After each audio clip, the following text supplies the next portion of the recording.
Hey guys, welcome back to our channel and travel stories. मैं हूँ Sneha and ये channel पे मैं अक्सर ट्रैवल और इन्फॉर्मेशनल वीडियो शेयर करती रहती हूँ। और आज हमारा वीडियो है about things to do when you arrive in Germany.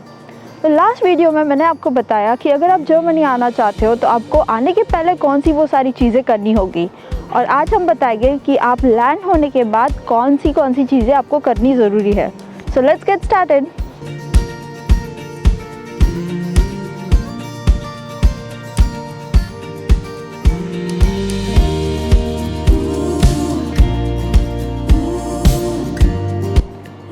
तो सबसे पहले जब आप जर्मनी में लैंड होते हो, आप अपने डेस्टिनेशन पहुंचना चाहोगे, राइट। उसके लिए आप अपने घर का जो भी नया घर है उसकी चाबी आपको कहाँ से कलेक्ट करनी है, या फिर वहाँ पे घर में कोई अवेलेबल होगा जो आपको एंटर करने देगा, ये सारी चीज़ें आपको पहले ही सॉर्ट करनी चाहिए।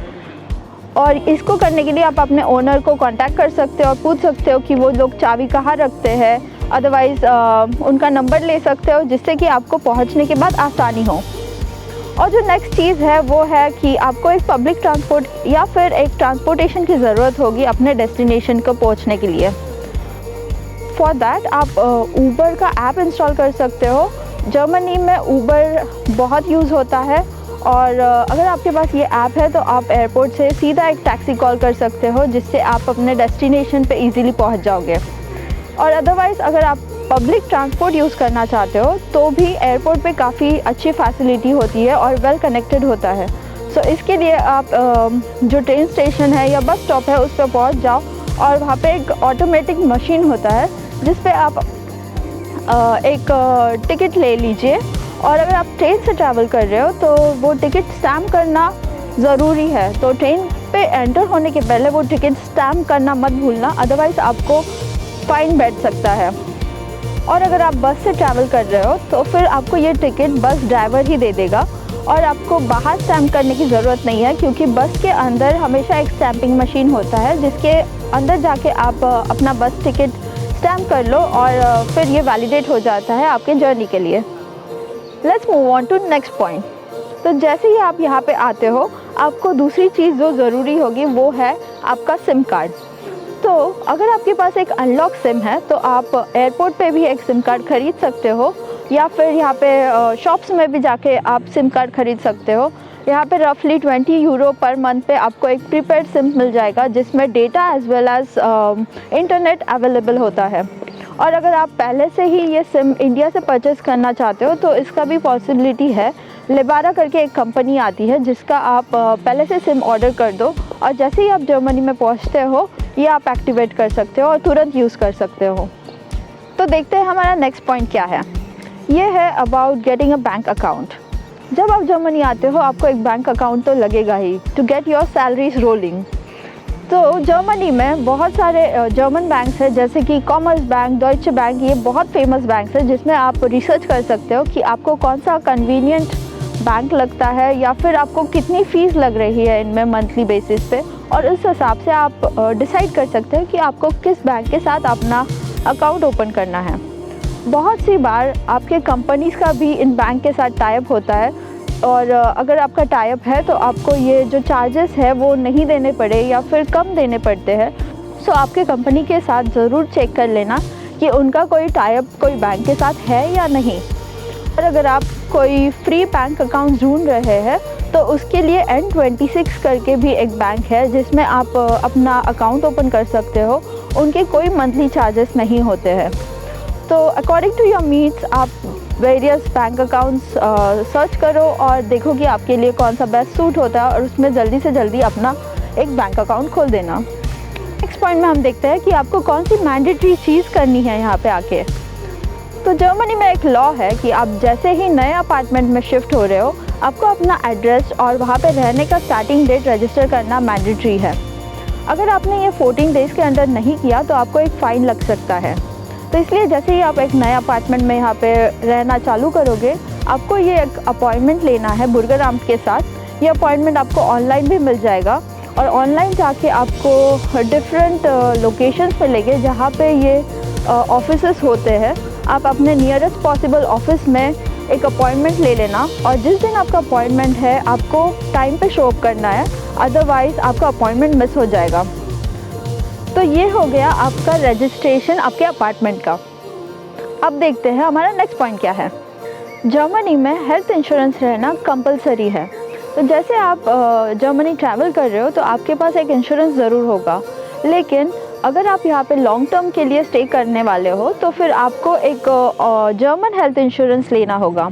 तो जर्मनी में प्राइवेट और पब्लिक ये दो टाइप के इंश्योरेंस होते हैं, और आप इस पर रिसर्च कर सकते हो डिटेल में कि आपके लिए कौन सा सूटेबल है, और आप उसको फिर ले सकते हो।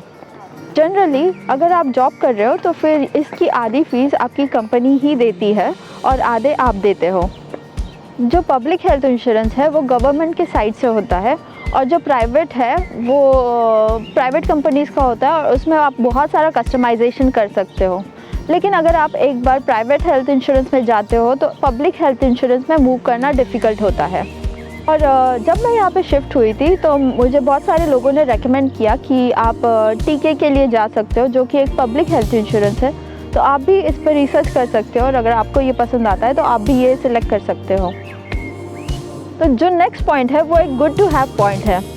जैसे ही आप जर्मनी में रहना चालू करते हो, आप अगर आपके डॉक्टर के साथ नियर बाय जो भी डॉक्टर होगा उनके साथ रजिस्टर्ड हो तो आपको जब बीमारी होगी तो अपॉइंटमेंट लेने में काफ़ी आसानी होगी। तो जर्मनी में हर एक एरिया में एक डॉक्टर होता है जिनको बोलते हैं हाउस आर्ट्स। तो जो भी आपके नियरेस्ट ये हाउस आर्ट्स होगा वहाँ जाके आप अपना रजिस्ट्रेशन कर लो। इससे फ़ायदा ये होता है कि आप फ़ोन अपॉइंटमेंट्स भी ले सकते हो। अगर आपका रजिस्ट्रेशन है तो आप डॉक्टर को सीधा फ़ोन पे ही कंसल्ट कर सकते हो, और वो लोग आपको बाय पोस्ट भी सारे जो प्रिस्क्रिप्शन है वो भेज सकते हैं। तो इसका ज़रूर ख्याल रखना कि आप एक हाउस आर्ट्स के पास रजिस्टर्ड हो। इसके अलावा भी जर्मनी में जो इमरजेंसी हेल्पलाइन नंबर्स है वो आपको नोट करने ज़रूरी है।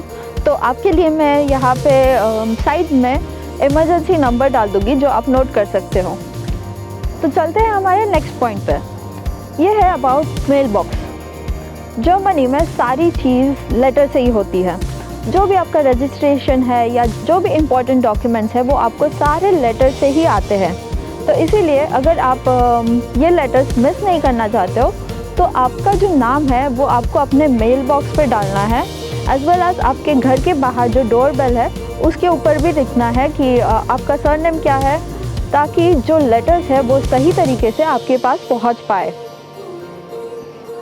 Our next point is getting around the city. तो आप जैसे ही कोई नए लोकेशन में शिफ्ट होते हो तो आपको ये भी जानना ज़रूरी है कि आप यहाँ पे कम्यूट कैसे कर सकते हो। तो हमारा फर्स्ट ऑप्शन है ड्राइविंग। जर्मनी में इंडियन ड्राइविंग लाइसेंस के साथ आप 6 महीने तक ड्राइव कर सकते हो। आपको यहाँ के रूल्स के साथ फैमिलियराइज होना पड़ेगा, क्योंकि यहाँ पे राइट हैंड साइड पे ड्राइविंग होता है, और यहाँ पे रूल्स भी काफ़ी स्ट्रिक्टली फॉलो होते हैं। तो अगर आप ये रूल्स गो थ्रू करते हो और आप श्योर हो तो आप यहाँ पे कार भी ले सकते हो और कम्यूट कर सकते हो। नेक्स्ट ऑप्शन है पब्लिक ट्रांसपोर्ट। तो जर्मनी में सारे सिटीज़ में पब्लिक ट्रांसपोर्ट काफ़ी रिलायबल है और कन्वीनियंट ऑप्शन भी है। यहाँ पे हमेशा कनेक्टिविटी बहुत अच्छी होती है और फ्रीक्वेंसी भी आपको काफ़ी अच्छी मिलेगी। तो अगर आप पब्लिक ट्रांसपोर्ट से ट्रैवल करना चाहते हो तो आप मे बी मंथली टिकट या फिर ईयरली टिकट ऑप्ट आउट कर सकते हो और ये पहले से ख़रीद सकते हो। और जो लास्ट ऑप्शन है वो है बाइसिकल। जर्मनी एक साइकिल फ्रेंडली कंट्री है, और अगर आप यहाँ पे साइकिल से कम्यूट करना चाहते हो तो वो भी आप कर सकते हो। यहाँ पे आप साइकिल ख़रीद लो या फिर यहाँ पे बाइसिकल्स रेंट पे भी अवेलेबल होते हैं। तो ये थे सारे ऑप्शन जिससे आप यहाँ पे कम्यूट कर सकते हो और नई सिटी एक्सप्लोर कर सकते हो। थैंक यू गाइस, आपने हमारा वीडियो एंड तक देखा, और अगर आपको हमारा वीडियो पसंद आया तो हमारे दूसरे लाइफ इन जर्मनी के वीडियोस देखना भी मत भूलना, और इस चैनल को ज़रूर सब्सक्राइब करना ताकि आपको फ्यूचर अपडेट्स मिलते रहे। So see you in the next video.